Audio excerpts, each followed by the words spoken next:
नेपालमा 17-18 घन्टा 20-22 घन्टा लोड सेडिङ त हामी धेरैले भोग्यौँ होइन। तपाईँ हामीहरू धेरैलाई थाहा छ कस्तो थियो त्यो बेला लोड सेडिङको अवस्था भन्ने धेरैलाई थाहा छ। त्यो अवस्था पार लगाउन कुलमान घिसिङ नामको एक व्यक्तिको आगमन भयो नेपाल विद्युत प्राधिकरणमा।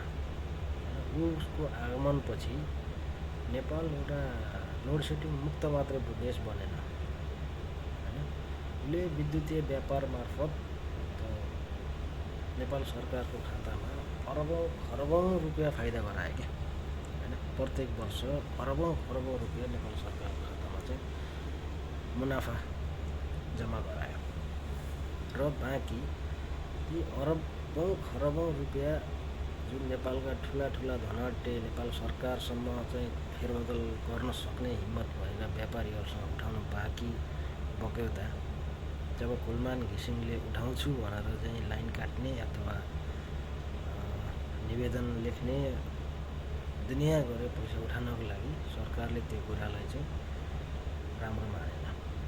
किनकि ती व्यापारीहरू सरकारका भ्रष्ट नेताहरूको पक्षको व्यक्ति थिए।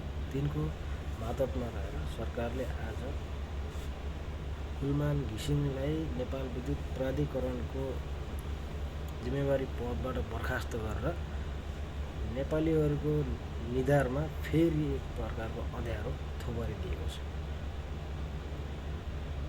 र आज कुलमान घिसिङको बर्खास्ती भए पश्चात म हरेक नेपालीलाई अब फेरि एकपटक अन्धकारको युगमा हार्दिक स्वागत गर्न चाहन्छु।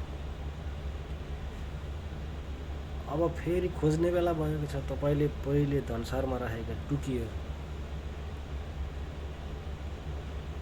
कुनामा थन्काएका टुकीमाराहरू खोज्ने बेला भएको छ। अब खोज्नुहोस् मैनबत्ती, अब खोज्नुहोस् पुराना सलाइका खोस्टाहरू। अब हाम्रो जिन्दगीमा ती कुराहरूको एकदम महत्त्व हुनेवाला छ, एकदम जरुरत हुनेवाला छ। केही समय पश्चात हामीले फेरि अन्धकार भोग्नै पर्नेछ। त्यसैले तयारी अवस्थामा रहिरहनु होला म अनुरोध पनि गर्न चाहन्छु।